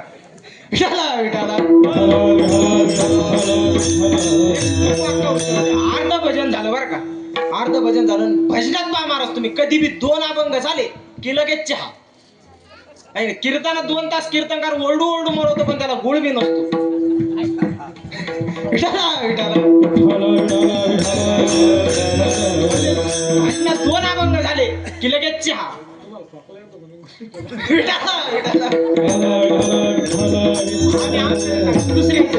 दुसऱ्याला नसतो होता, आम्ही तर खातच नाही. हा कीर्तनकार 2 तास ओरडू मरतो पण त्याला गुळ नसतं. तिथं भाषणात 2च अभंग झाले की लगेच चहा येणार, तिकडून होणार ऐ लगेच काही खर्च होणार नाही. सकाळपाठीत कसं चहा घ्यायचं कसं लगेच त्याच्यात तयार झालं. मग तेव्हा चहा करा. सकू अक्काला सांगितलं, सकू अक्का तुम्ही चहा बनवाच. मग सकू अक्कानं साखरपत्ती आणली, सगळा चहा बी बनवला, चहा घेतला. मग आता चहा घेतल्यानंतर परत भजन सुरू करावं ना. घ्या बसल्या म्हणते सकू अक्का म्हणते पाटलिंबाईला, होय पाटलिंबाई मला याचा भाता पाहायचा आहे.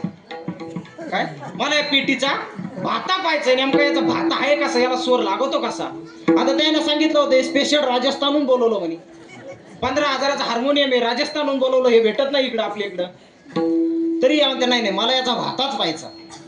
सकू अक्कानं एकच धरलं. तर पाटलीनबाई म्हणत्या या पा तुम्ही भाता पहा नाही तर स्वर पहा, पण त्याच्यात काही झालं काही बिघडलं, एकतर ते नवीन आहे, काही बिघडलं तर माझ्यावर आलं नाही पाहिजे. मग सकू अक्का म्हणती बरं चालतं तुमच्यावर येणार नाही, पण मला याचा भाता पाहायचा. मग सगळ्या जणी अशा एका ठिकाणी जमा अशा झाल्या महाराज, एखादं खाली लॉटरीचं तिकीट असावं आणि वरून कशी एखाद्या असा घोळका येतो असा. मग ते पहिले त्यांनी स्वर लावून बघितला चालू आहे का नाही म्हणून, फटकन आणलं बुंग आवाज लई. मग त्या माश्या चवताळल्या ना, एकतर हे पहिल्यापासून आणत होत्या द्यायला, त्यामुळे त्या चवताळल्या. म्हणून मग याने ते झाकण खोललं, वरचा पडदा काढल्याबरोबर त्याच्यातल्या माश्या लगेच सगळ्या बायाच्या तोंडायला. मग 2 तास झाले 3 तास झाले. मग त्याचे नवरे म्हणते एवढं टाइम झाला भजन झालं नाही सण का, अजून काय झालं असेल, अजून आल्या कस काय नाही म्हणून सगळ्याचे नवरे तिथं बघायला आले पाटलीनबाईच्या घरी. पाटलीनबाईच्या घरी बघायला आले. आल्यावर बघितलं तर यांचे तोंड इतकाचे. त्यामुळे तसे भजनी मंडळ गावात नसले पाहिजे. त्याच्यानंतर हे दुसरं भजनी मंडळ तयार झालं महाराज, ते फक्त हरिपाठ घेतात आता, बाकी काहीच नाही. विठाला ते फक्त हरिपाठ घेतात. हरिपाठामध्ये म्हणतात ना महाराज हरिमुखे माना पुण्याची गणना कोण करी. मग त्या बाया आमच्या सोबत दिंडीत आल्या. काय त्या बाया दिंडीत आल्या, आमचे गुरुजींच्या आमच्या माऊलीच्या सोहळ्यामध्ये दिंडी असते, त्या बाया दिंडीत आल्या. मग दिंडी पुण्यात गेली. आता पुण्यातील लोक कसे महाराज दानशूर लोक ऐक नाही, कोणी कपडे वाटतं, कोणी बॅगा वाटतं, कोणी बिस्किट वाटतं, तर कोणी काही वाटतं. त्या बायानं ते सगळं काही जमा केलं बरं का महाराज. शिवाजी महाराज त्या बायानं ते सगळं काही जमा केल्यावर मुक्कामावर आले रेकीमेकील म्हणतात माय उगाच नाही म्हणून तुला ज्ञानेश्वर महाराजाला पुण्याची गणना कोण करी. आता ते पुणे आहे होय, ते पुणे वेगळं आणि पुण्य वेगळं, न नाळाचं आणि न बाणाचं फरक आहे ना. भाषेत फरक असतो. आता आमच्या इकडे कसं म्हणतात मला तुला, आता विदर्भाची बाउंड्री आहे नाही. विदर्भात जर तुम्ही अजून थोडं पुढे गेले तर मले तुले आहे. तुम्ही पुण्यात गेले तर पुण्याची स्टँडर्ड भाषा माझं तुझं आहे नाही. तुम्ही तसंच जर इकडं लातूर नांदेड साईडला जर गेले तर तिकडची भाषाच वेगळी महाराज बरं का. शिवाजी महाराज एकदा आम्हाला फोन आल्या, तिकडं बाईला पण आल्या आणि माणसाला पण आल्या. एकदा आम्हाला फोन आल्या, बाबा म्हणल्या महाराज कुठवर आल्या, म्हणलं जवळ आल्या. त्या म्हणल्या जेवल्या का, म्हणलं नाही आल्यावर जेवत्या. विठाला अशा भाषेत फरक असतो. भजे का त्वरित नाही, भजे का त्वरित भावनायुक्त अंतःकरणाने जर त्या देवाला भजलं, त्या देवाचं नामस्मरण केलं तर कुठली जात लागत नाही, कुठले पात लागत नाही, कुठला धर्म लागत नाही. महाराज आपलं वारकरी संप्रदायामध्ये अनेक असे संत होऊन गेले की ज्यांचे जात सुद्धा माहित नाही, ज्यांचा धर्म सुद्धा माहित नाही, ज्यांचा कुळ सुद्धा माहित नाही. मैराळ जनक कोण कुळ त्याचे, महिमानता याचे काय सांगू. कबीर मोमी लतीफ मुसलमान, सेना नावी जाण विष्णुदासा, कानो पात्रा कोदू पिंजारी तो दादू, भजनीय वेदू हरीच्या नावे, किंवा खट नट यावे शुद्ध होऊन जावे, दौंडी पिटी व्हावे चोका मेळा. चोकोबाराने अनेक वर्षापूर्वी सांगून ठेवलंय की आपला वारकरी संप्रदाय जो आहे ना, तो जगाच्या पाठीवर एकमेव असा संप्रदाय की ते कुठल्या जातीचा, कुठल्या पातीचा, कुठल्या धर्माचा, कुठल्या कुळाचा कसल्याच प्रकारे न पाह्याची कुळाचा विचार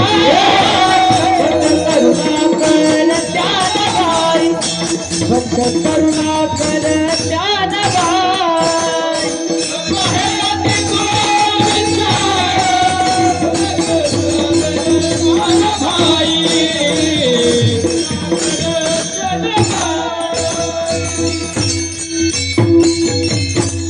न पाहे याती कुळाचा विचार भक्त करू ना कर ज्ञानाबाई आहे की नाही. आपल्या वारकरी संप्रदायामध्ये कुठलं जात कुळ काहीच लागत नाही महाराज.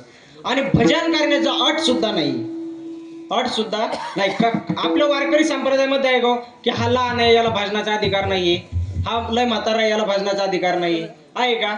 नाही. तुम्हाला सांगू का भजन कोण कोण करू शकतं. 5 वर्षाच्या ध्रुव बाळापासून ते 1400 वर्षाच्या चांगदेवापर्यंत भजन करू शकतात महाराज. बरोबर आहे नाही. आता काही काही गोष्टींची अट असते, काही काही गोष्टींची अट असते. आता लग्न करायचं म्हटलं की वयाची अट आहेच. पहिले 18 होतं, आता किती लागतं, किती 32 हा 21 म्हणलं का 32 विठाला विठाला. आता लग्न करायचं म्हटलं की वयाची अट आहे. पहिले 18 होतं, आता 21 लागतं. बरं तुम्हाला एक उदाहरण सांगतो. आता हे बाबा आहे, बाबा येतोय या पुढे, या पुढे लाजू नका.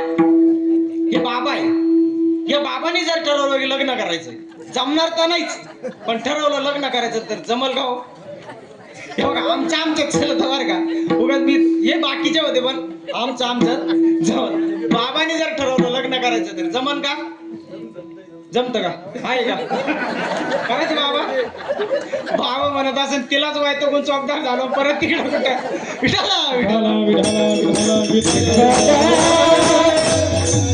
बरे बाबा जाऊ द्या. हा मुलगा आहे, नाव काय तुझं, इकडे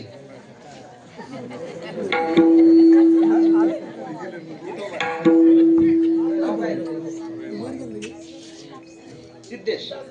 आता हा मुलगा आहे, या बाळाने जर ठरवलं लग्न करायचं तर जमल गाव. लाजू नको महाराज, पोरण लग्न म्हणले की लाजतेच का हो. याला लग्न करणं म्हणजे का सोपी गोष्ट वाटते काय. अरे लग्न करणं म्हणजे एखाद्या बजाज फायनान्सच्या कंपनीकडून लोन घेऊन हप्ते भरण्यासारखं आहे. विठाला मला बाबांनी जर ठरवलं की मला भगवंताचं नामस्मरण करायचंय, मला त्या देवाला भजायचंय, त्या देवाला आपलंसं करायचंय, तर यांच्या घरचे म्हणतील का हो बाबा तुमचं अजून वय झालं, तुमचं आता लय वय झालं, तुम्ही देवाचं नामस्मरण करू नका. या बाळाने जर ठरवलं की मला आज कीर्तन ऐकायचंय, मला त्या देवाचं नामस्मरण करायचंय, मला त्या देवाला आपलंसं करायचंय, तर याच्या घरचे म्हणतील का तुझं अजून वय नाहीये. हा त्यामुळे महाराज भगवंताचं नामस्मरण करण्यासाठी वयाची अट नाही, कुठल्या जातीची अट नाही. विठाला विठाला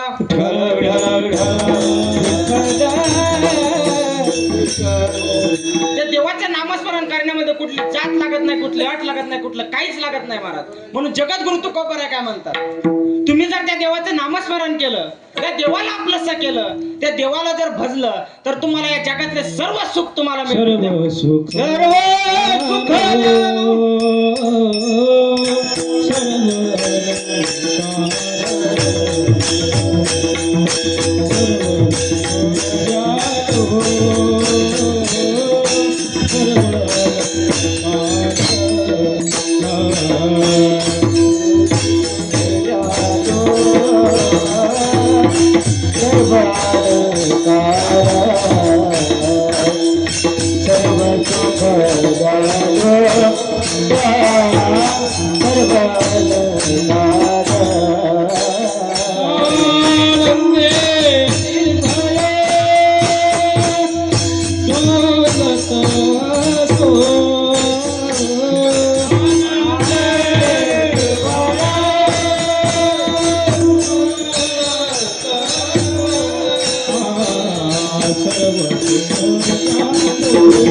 नामस्मरण केलं, त्या देवाला जर तुम्ही भजलं तर तुम्हाला सर्व सुख मिळेल.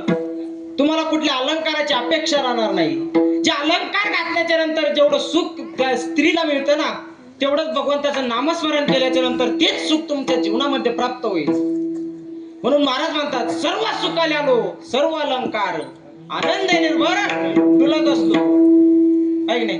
त्यामुळे आम्ही आनंदाने डुलत राहू. विठाला विठाला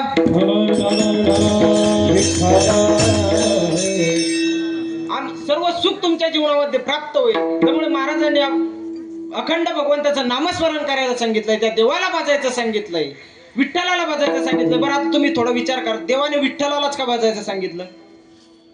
विठ्ठलालाच का आपलंसं करायचं सांगितलं? हा, किती देव आहेत त्या भूतलावरती? 33 कोटी देव आहेत, अष्टकोटी आहेत, चामुंडा आहेत, भैरव आहेत. ऐक नाही, ही फक्त महाराजांनी सांगितलेली देव आहेत. यात आपली वेगळी, लिंबा खालचा वेगळा, बाबळी खालचा वेगळा, बोरी खालचा वेगळा, त्या बांधावरचा वेगळा, या बांधावरचा वेगळा. शेंदरी हेंद्री दैवते कोणती, पुंजीभूती खेती, आपुल्या पोटाचे रडती मागती शिते अवदान. ऐक नाही, आपल्या शेतामध्ये एक देव असतो बघा. आता इथं शेती सर्वांना आहे ना, हा आहे का नाही? पण शेती माहीत असेल ना काय येतं.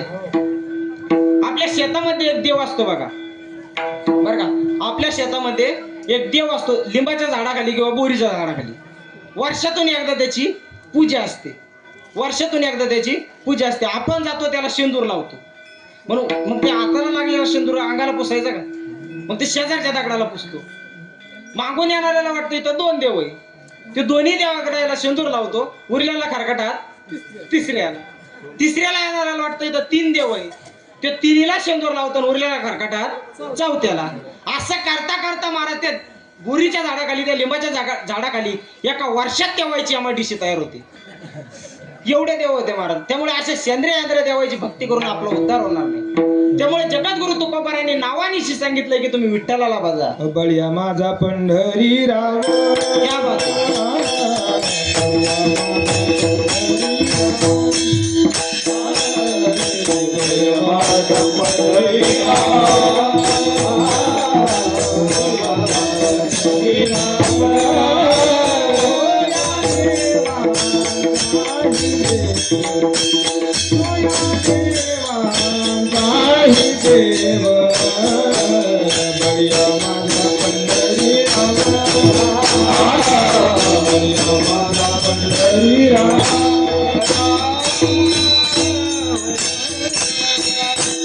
म्हणून जगद्गुरु तुकोबारायांनी नावानिशी सांगितलं की विठ्ठलाला भजा. महाराज सावता बाबा कधीच पंढरपूरला गेले नाही. काय? सावता बाबा कधीच पंढरपूरला गेले नाही, पण नामस्मरणामध्ये ताकद किती बघा. सावता बाबा अखंड भगवंताचं नामस्मरण करत होते. त्यामुळे पंढरपूरच्या पांडुरंग परमात्म्याला आपलं पंढरपूर सोडून सावता बाबाच्या आळंदला यावं लागलं. ही ताकद नामस्मरणामध्ये. विठ्ठल या शब्दाचा अर्थच काय महाराज? वि म्हणजे विधाता ब्रह्मदेव, ल म्हणजे वि म्हणजे विधाता ब्रह्मदेव, ठ म्हणजे नीलकंठ महादेव आणि ल म्हणजे लक्ष्मीपती श्री विष्णू भगवान. या तिन्ही देवाचं एकत्रीकरण म्हणजे पंढरीचा पांडुरंग परमात्मा आहे महाराज.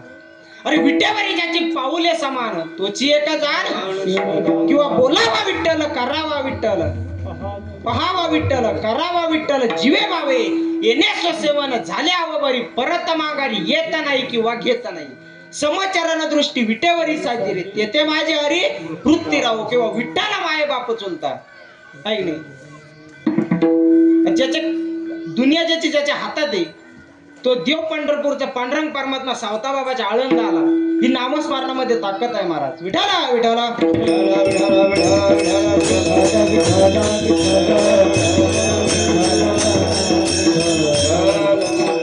त्या देवानी एवढा सुंदर नरदेह दिलाय महाराज आपल्याला. किती सुंदर नरदेह दिलाय महाराज. ऐक नाही, आणि या नरदेहात येऊन जर त्या देवाचं चिंतन नाही झालं, त्या देवाचं नामस्मरण नाही झालं, तर हा नरदेह वाया जाईल ना महाराज. या नरदेहात येऊन काय फायदा होणार?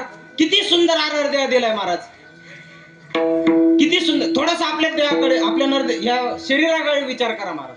किती सुंदर हा नरदेह दिलाय. इथं तोंड दिलं, दिले इंद्रिय हात पाय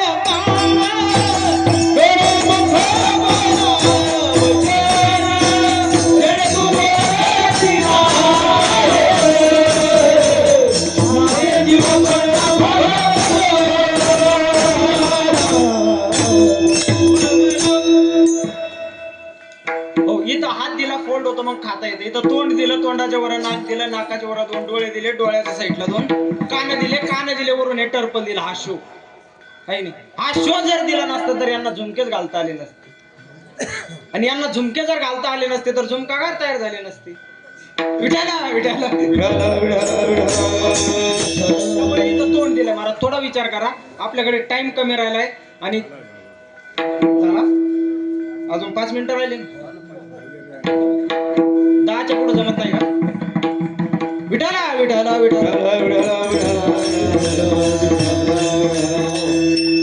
इथं तोंड दिलंय, तोंडाच्या वर नाक दिलंय. बरे नाकी एवढ्या अडचणीत का दिलं? इकडं पाठीमागं का नाही दिलं? किती मोकळी जागा आहे महाराज, इकडे 50 एकराचं तसंच पडलंय. इथं एवढ्या अडचणीत का दिलं? एवढ्या अडचणीत. पण नाक काय काम करतं? घास तपासण्याचं. चांगलं असेल तर आत, नाही तर बाहेर, इन नाही तर आउट, आहे की नाही? आत नाही तर बाहेर, म्हणून हे इथं दिलंय. बरं दिलं तर दिलं, याला 2 सायलेन्सर दिले. सायलेन्सर घेताना थंड, सोडताना गरम. हा इथं सायलेन्सर दिले. दिले तर दिले, याला 2 नळ्या दिल्या. बरं या नळ्या दिल्या, या खाली का केल्या, वर का नाही केल्या? काय या खालीच का केल्या, अशा वर का नाही केल्या? पण देवाला माहिती होतं की पुढं चालून लोक कीर्तनात बसल्यावर शांत बसणार नाही. यानं बसल्या बसल्या एका मेकायच्या नाळ्यात माती भरली असती, त्यामुळे त्या खाली गेल्या. विठाला विठाला नरदेव दिलाय कशासाठी? त्याचं भजन करण्यासाठी. आणि या नरदेहात येऊन जर भजन नाही झालं तर हा नरदेव वाया जाईल. विठाला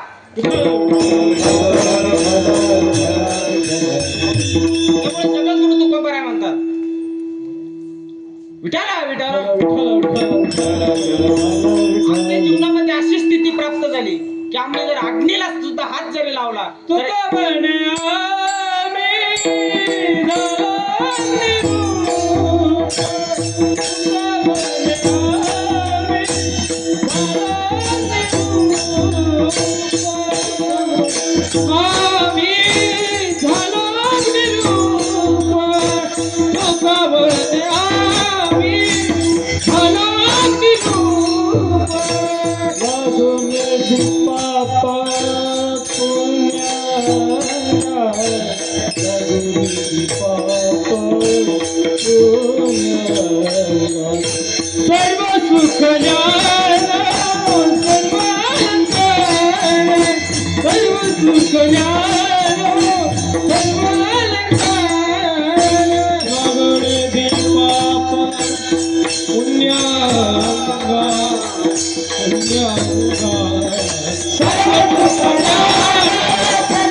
सर्व सुख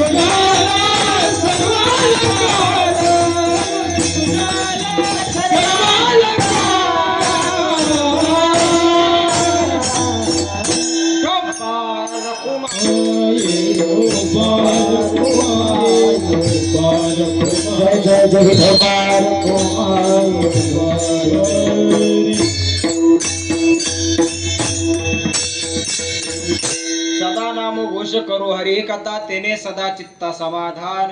सर्व सुकल्यालो सर्व अलंकार आनंदे निर्भर डुलत असो ऐसा कोटे आठवची नाही देहीच विदेही भोगदशा.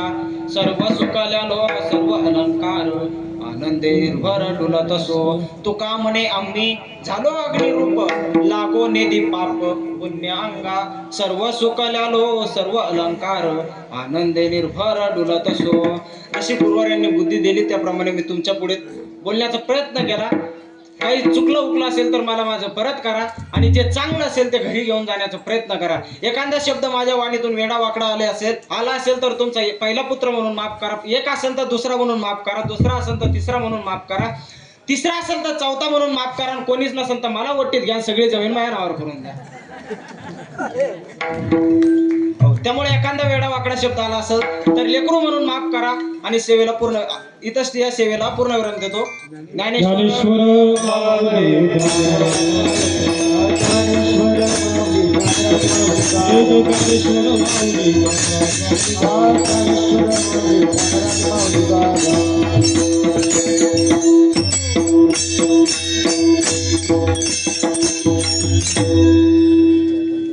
आज आपल्या या महेश्वर गजानन महाराज यांच्या या सप्त्याचं पहिलाच दिवस आहे, आणि पहिल्या दिवसाची सेवा हरिभक्त परायण आमचे कार्तिक महाराज यांच्याकडे मला दुसरी सेवा होती, परंतु उद्या त्यांचा पेपर असल्यामुळे आज त्यांना पहिली सेवा घ्यावी लागली. महाराज वेळेवर या ठिकाणी आले आणि सुंदर असे दृष्टांत देऊन आपल्याला या ठिकाणी नाम का घ्यावं, केव्हा घ्यावं, कसं घ्यावं, आणि या नामाचे फायदे काय, याचं सुंदर असं चिंतन आपल्याला या ठिकाणी सांगितलेलं आहे. महाराज आपण या ठिकाणी आले, गायनाचार्य बनकर महाराज देखील आले, त्याबद्दल मी मयूरेश्वर या मंडळातर्फे आपले आभार मानतो. आणि उद्या खरोखर ज्यांच्यासाठी हा आपण सप्ताह सुरू केलेला आहे, त्यांचे गजानन महाराज यांची जयंती आहे, देवाची जयंती, संतांची पुण्यतिथी, आणि तुमचं आमचं झालं तर श्राद्ध. तर उद्या जयंती आहे, त्याप्रमाणे उद्या महायज्ञ होईल, आणि संध्याकाळी ठीक 8 ते 10 या वेळेमध्ये हरिभक्त परायण संजय महाराज गायकवाड यांचं सुंदर अशा प्रकारे कीर्तन होईल. सर्व त्या टाळकरी मंडळी जे आले त्यांचे देखील मी आभार मानतो. अशीच साथ दिली तर गणपती आणखीन आपला उत्कर्ष केल्याशिवाय राहणार नाही. आपण आलात, आपले देखील या ठिकाणी आभार मानतो. आणि या ठिकाणी महिला मंडळाचे विशेष आभार मानायला पाहिजे. तुम्ही घरच्या लोकांना घरी ठेवलं, तुम्ही आले, बरं झालं. कारण शास्त्र असं आहे, जिथे हाती पाळण्याची दोरी ती जगाते उद्धारी. आपले देखील आभार मानतो. आणि पुनश्च महाराज आपले या ठिकाणी आभार मानतो. तुकाराम तुकाराम तुकाराम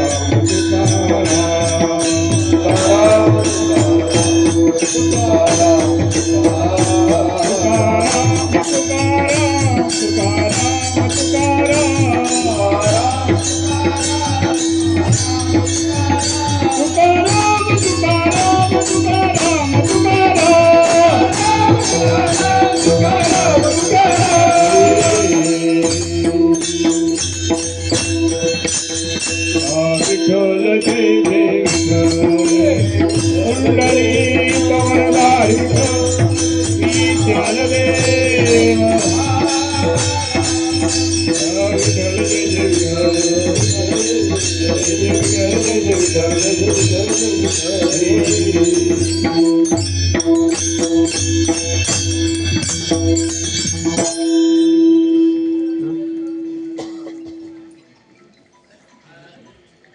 उद्या गणेश याग आहे.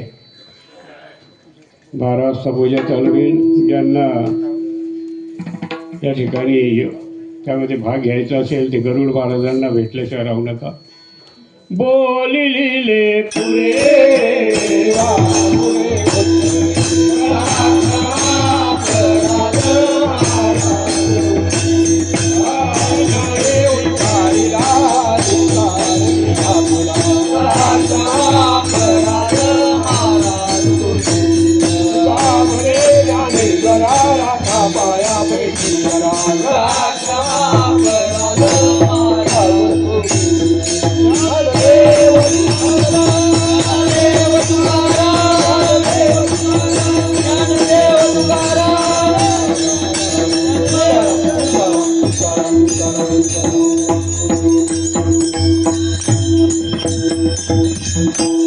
सगळे खाली बसा. चला चहा पाणी आणा, चहा आणा.